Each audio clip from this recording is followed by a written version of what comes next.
E kundërta, nëse ke frikë nga vetmia, e detyron veten, shoqërohesh me njerëz, zakonisht kur detyrojmë veten shoqërohemi me njerëz, ne jemi në mungesë dhe i tërheqim njerëzit në shumtën e rasteve njerëzit toksik, që nuk na bojnë mirë neve.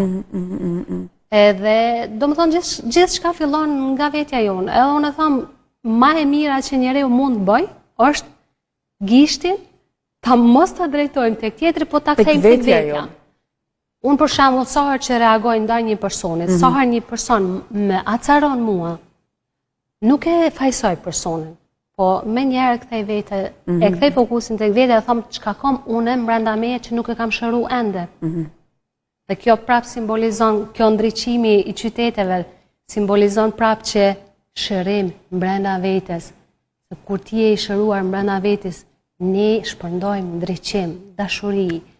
Edhe një njeri që është i ndriçuar brenda vetes, ai nuk mundet kur ta lëndojë një njeri. Gjithmonë vetëm ata që janë të lënduar brenda vetes, lëndojnë dikë tjetër. Por çka? Për çfarë arsye? Sepse jeta kërkon balancim. Gjithmonë është për të balancuar. Gjithmonë është sepse në këtë mënyrë individi mendon që po ja lehtëson vetes. Hakmarrje e pavetdijshme, e cila çon shpesh edhe në tragjedi.